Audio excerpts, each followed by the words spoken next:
வேத புத்தகத்தை ஆக்கிரமித்துக் கொண்டவன் இந்த தாவீது. உலகத்திலே அதிகப்படியான பிரசங்கம் கிறிஸ்துவை கடுத்து யாருக்கு என்றால் தாவீதை குறித்தே பிரசங்கிமார்கள் தாவீதை குறித்தே பேசியிருப்பார். தாவீது ஒரு சரித்திர புருஷன். தாவீது ராஜாவும் ஆசாரியனுமாயிருந்தவன்.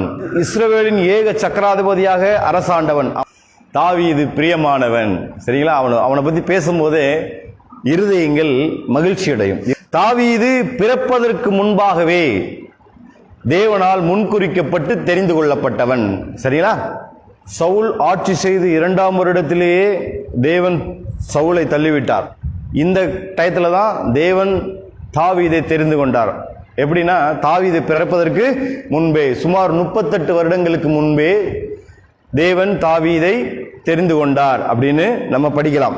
வசன ஆதாரம் பார்த்தீங்கன்னா 1 சாமுவேல் 13:14 வசனம் என்ன சொல்லுதுன்னா, இப்போதோ உம்முடைய ராஜ்யம் நிலை நிற்காது. கர்த்தர் தம்முடைய இருதயத்துக்கு ஏற்ற ஒரு மனுஷனை தமக்கு தேடி அவனை கர்த்தர் தம்முடைய ஜனங்களின் மேல் தலைவனாயிருக்க கட்டளையிட்டார். 38 வருஷத்துக்கு முன்னாடியே தீர்க்க தரிசனமா சாமுவேல் சவுல்ட்ட சொல்றாரு. சரிங்களா? அப்ப தாவீது இன்னும் பிறக்கவில்லை.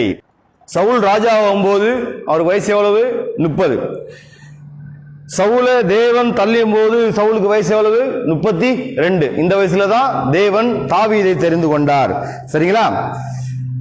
38 வருஷங்களுக்கு முன்பாகவே தாவீதை முன்குறித்த தேவன். எப்படி கோரேஸ் ஒரு ராஜாவாக முன்குறிக்கப்பட்டு பிறந்தானோ அதே போல தாவீதும் ராஜாவாக முன்குறிக்கப்பட்டே பிறந்தான். அதனாலதான் மத்தேயு சுவிசேஷம் படிச்சீங்கன்னா ரொம்ப இன்ட்ரெஸ்டா இருக்கும். மத்தேயு புத்தகத்துல அழகா எழுதுறாரு, ஈசாய் தாவீது ராஜாவை பெற்றான்னு எழுதுறாரு.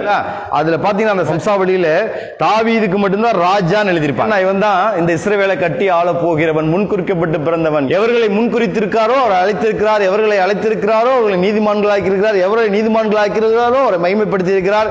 அந்த மகிமைப்படுத்துறது என்றே அழைக்கப்பட்டவன் தான் இந்த தாவீது. அவனை பத்தி தான் நம்ம படிக்க போறோம். சரிங்களா? தாவீதை படிப்பது இருதயத்திற்கு சந்தோஷத்தை உண்டாக்கும். தாவீது தன் தகப்பனாலும் தன் சகோதரர்களாலும் அற்பமாய் எண்ணப்பட்டவன். வேதவசனம் கூட சொல்லுது, அற்பமான நாளை யார் அசட்டை பண்ணலாம் அப்படின்னு சொல்லிட்டு. சரிங்களா?